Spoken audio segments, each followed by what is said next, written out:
Hello everyone, હું Mehul sir આપ સૌનું સ્વાગત કરું છું મારી ચેનલ ધ બ્રાઇટર્સમાં. તો આજના વિડીયો અંદર આપણે ડિપ્લોમા સેમેસ્ટર 4 ના સબ્જેક્ટ થર્મલ એન્જિનિયરિંગ 1 એટલે કે T1 ના મોસ્ટ આઈએમપી ક્વેશ્ચન જોઈશું. હવે ઘણા બધા સ્ટુડન્ટનો અત્યાર મનમાં એક સવાલ આવી ગયો હશે કે સર આ રેગ્યુલર એક્ઝામ માટે છે કે રિમિડિયલ એક્ઝામ માટે છે, મારી બેકલોગ છે તો તમે આની તૈયારી કરી શકીએ છે. તો આ વિડીયો રેગ્યુલર હોય કે રિમિડિયલ હોય અથવા તમે ગમે ત્યારે બી T1 ની એક્ઝામ આપવાના હોય થર્મલ એન્જિનિયરિંગ માટે તો આ વિડીયો વેલિડ છે. ઓકે, આ વિડીયોની કોઈ એક્સપાયર ડેટ નથી. આ વિડીયો તમે જ્યાં સુધી ભણતા હોય, મતલબ એવું નહીં ચાહતો કે તમે ભણ્યા જ કરો એવું, પણ જ્યારે બી તમે એક્ઝામ આપવાના હોય થર્મલની ત્યારે આટલા ક્વેશ્ચન છે જે ઇમ્પોર્ટન્ટ છે તમારે T1 ની અંદર તૈયાર કરવાના છે. T1 માં ન્યુમેરિકલ બી આવતા હોય છે, ન્યુમેરિકલ બી કરવા જોઈએ જેથી તમારા સારા માર્ક્સ આવે. ન્યુમેરિકલનો ટ્રાય કરીશું, આપણે અલગ વિડીયો બનાવીએ, પણ પહેલાં આપણે જોઈએ કે થર્મલની અંદર કઈ કઈ થિયરી કરવાની છે.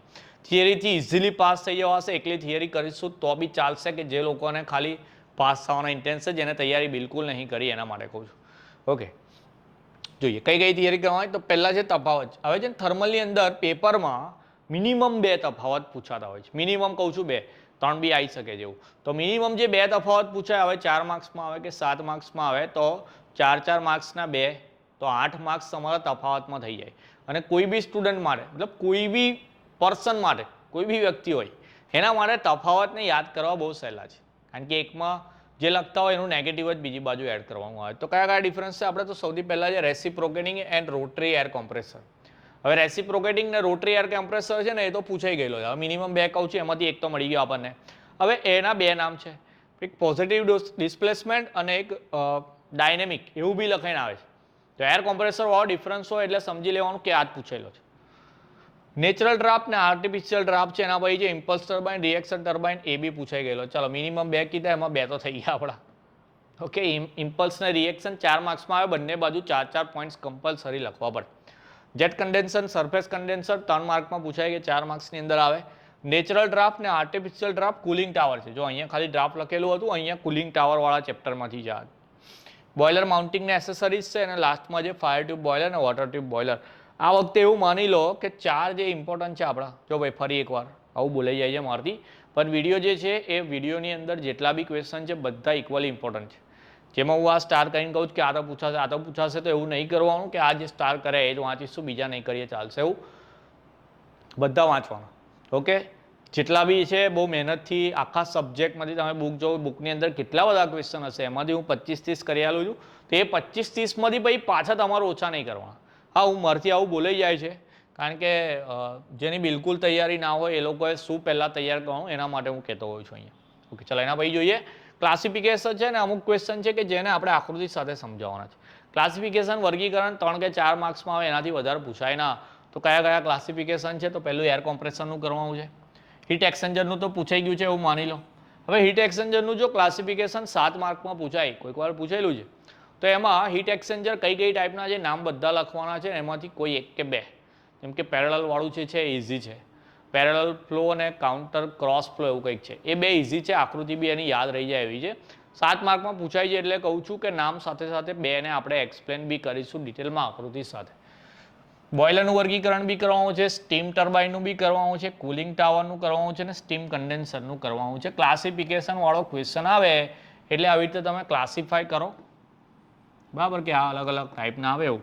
કાં તો તમે પોઈન્ટ વાઇઝ આન્સર લખો, બંને ચાલશે એવું, પણ નામ જે છે બધા યાદ રાખવાના. ઓકે, ચાલો હવે જે આકૃતિ સાથે સમજાવવાના એટલે એક્સપ્લેન વિથ ડાયાગ્રામ. એમાં એક તો પહેલાં LMTD છે એટલે કે લોગેરિથમિક મીન ટેમ્પરેચર ડિફરન્સ એવું કંઈક આવે છે. હા, દેખજો જરા, કોમેન્ટમાં લખજો સાચું નામ શું છે એનું. એના પછી single stage reciprocating air compressor, centrifugal air compressor અને એક્સિયલ ફ્લો એર કોમ્પ્રેસર. આ 3માંથી એક 7 માર્ક્સમાં આવી જશે એક. હવે single stage reciprocating air compressor છે એ પેલા એન્જિન જેવું છે, આપણા જે 4 સ્ટ્રોક પેટ્રોલ ડીઝલ એન્જિન આવતા હતા એના જેવું જ છે સેમ. તો એ તો ઇઝી તમને આવડતું બી હશે. આ 2ને આપણે તૈયાર કરવાના રહેશે વધારે, અને એકવાર વાંચશો તો તમને આઈડિયા આવી જશે કેવી રીતે આન્સર લખવાનો. તો 3 જ કરવાના છે આપણે. પેકેજ બોઇલર છે, તો પેકેજ બોઇલરની આકૃતિ બુકમાં બધી બહુ આપેલી છે, મતલબ અલગ અલગ ટાઈપના પેકેજ બોઇલર છે. તો કઈ ડ્રો કરવાની છે એક સવાલ છે. તો ગૂગલ પર લખવાનું કે neat diagram of package boiler, એમાં તમને ગૂગલ પર જે ઇઝી લાગતો હોય તમે એ ડ્રો કરી દેશો, ચાલશે. ઓકે, પછી વેસ્ટ હીટ રિકવરી બોઇલર છે ને વેલોસિટી કમ્પાઉન્ડિંગ છે. આટલા 7 ક્વેશ્ચનના આન્સર આ આકૃતિ સાથે તૈયાર કરવાના છે. ઓકે, પેકેજ બોઇલરમાં એકલી આકૃતિ તૈયાર કરશો તો બી ચાલશે, કારણ કે કેટલી બધી વાર એકલી આકૃતિ પૂછાયેલી છે. ઓકે, ચલો એના પછી જોઈએ નેક્સ્ટ.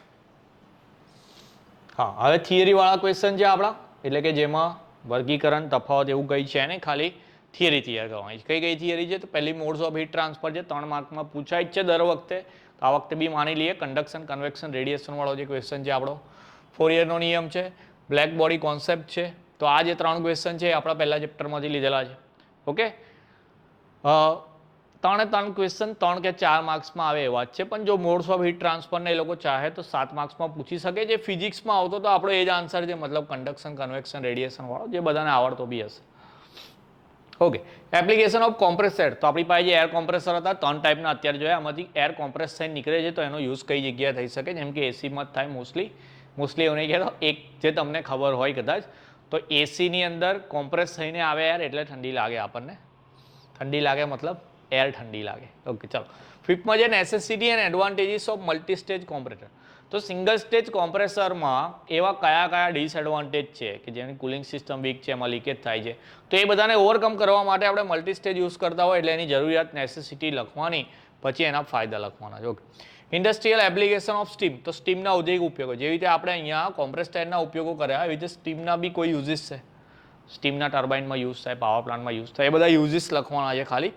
પછી 7માં છે steam nozzle and it's types. તો નોઝલ જે આપણે ઇન્ટ્રોડ્યુસ છે બધા, કે પાણીની પાઇપમાં ફોર્સ લાવવા માટે આપણે આગળ જે અટેચ કરતા હોય નોઝલ, તો એ નોઝલ પહેલાં ડિફાઇન કરવાની, એના ટાઈપ બતાવવાના છે.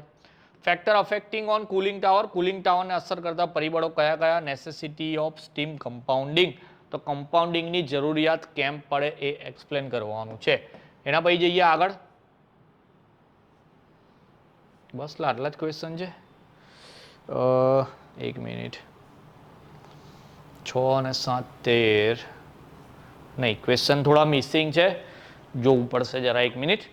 આટલા ઓછા ક્વેશ્ચન તો ના કરાય. હું આટલા જ ક્વેશ્ચન આવું તો પછી કોઈના માર્ક્સ ઓછા આવે તો પછી મારી જિમ્મેદારી થઈ જાય. ઓકે, ચાલો જોઈએ આગળ.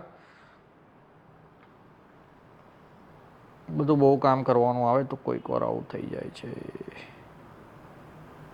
6 અને 7 13 ના, ડન છે, આટલા જ છે. ઓકે, સરસ, ચાલો આટલા જ ક્વેશ્ચન. આગળ જે ડિફરન્સ હતો એ હું ભૂલી ગયો. તો ડિફરન્સ 7 હતા આપણા, એટલે આ 7 ક્વેશ્ચન થઈ ગયા. 7 ને 6 13 ને 7 20 ને 9 29. આટલા જ મોસ્ટ આઈએમપી ક્વેશ્ચન છે. જો મને એવું થયું કે આટલા જ, તો તમને બી એવું જ થવું જોઈએ, અને તૈયારી સારી એવી કરવાની.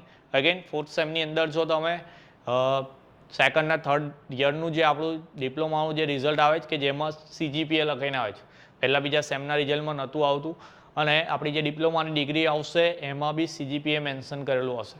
તો આપણો હવે જે ગોલ છે એ CGPA ઇન્ક્રીઝ કરવાનો છે, ને CGPA ત્યારે વધશે કે જ્યારે આપણા SPA વધશે. તો જેટલા બી ક્વેશ્ચન આપું એટલા તો પાક્કા કરવા, એકદમ ફૂલ તૈયારી આટલાની થઈ જાય, પછી બીજી બી તૈયારી કરવાની છે. ઓકે, જેનો મોટિવ નહીં કે ભાઈ સારા CGPA લાવવા જ, કે સર આટલા સેમ નીકળ્યા જાવ, 1-2 સેમ કાઢીને બસ ખાલી ડિપ્લોમા કરી લેવું છે, તો એ લોકો આટલા ક્વેશ્ચન કરશે, કોઈ વાંધો નથી. એ લોકો આટલાથી બી સારા એવા માર્ક્સ લાવશે. પણ જેને ટોપ સ્કોર કરવો ને, જે આપણો ફાઇનલ ગોલ બી હોવો જોઈએ, તો એને કહું છું કે એ લોકોએ બીજી બી તૈયારી કરવાની થોડી. બીજું શું વાંચવું છે એ બી તમે મને પૂછી શકો છો. આઈધર તમે છેલ્લા 3-4 પેપર ડાઉનલોડ કરીને એમાંથી તૈયારી કરશો તો બી ચાલશે. બુકમાં બી છેલ્લા પેપર આપેલા જ હોય છે, તો તમે એમાંથી તૈયારી કરશો તો બી કોઈ વાંધો નહીં. ઓકે, કદાચ તમારા ફેકલ્ટી તમને કોલેજમાંથી IMP આલતા હોય, તમે એ બી તૈયાર કરો, કારણ કે એ ફેકલ્ટી બી એક્સપિરિયન્સ હોય, એમના IMP બી એટલા ઇક્વલી ઇમ્પોર્ટન્ટ હોય. તમને યુટ્યુબ પરથી કોઈ બીજી ચેનલમાંથી IMP મળતા હોય તો તમે એની બી તૈયારી કરી શકો છો. આપણે કોમ્પિટિશન માટે નહીં આ યુટ્યુબ પર, આપણે પહેલેથી એક જ મોટિવથી છે કે બધા સ્ટુડન્ટના સારા એવા રિઝલ્ટ આવે, સારા એવા એન્જિનિયર બને. એટલે જ આપણે ચેનલનું નામ બી બ્રાઇટર્સ આપેલું છે. એમાં બ્રાઇટનો મતલબ તો તમને ખબર છે, પણ પાછળ જે ERS લગાવેલું છે એનો મતલબ એન્જિનિયર્સ છે. તો આપણે બધાએ બ્રાઇટ એન્જિનિયર્સ બનવાનું છે. એ તમે ચાહે કોઈ બી રીતે બનો, કોઈ બીજાની મદદથી બનો, મારી મદદથી બનો, એ વસ્તુ મેટર નહીં કરતી. પણ હું ટ્રાય કરું છું તમને હેલ્પ કરવાની, તો તમારે થોડી હેલ્પ કરવાની છે. આ વિડીયો થોડો શેર કરી આપવાનો, લાઇક કરો, કોમેન્ટમાં કોઈ બીજી પ્રોબ્લેમ હોય તો બતાવો. મળી આવે નેક્સ્ટ વિડીયોમાં. ત્યાં સુધી તમારું ધ્યાન રાખજો, બરાબર તૈયારી કરતા રહેજો. જય હિન્દ, જય ભારત.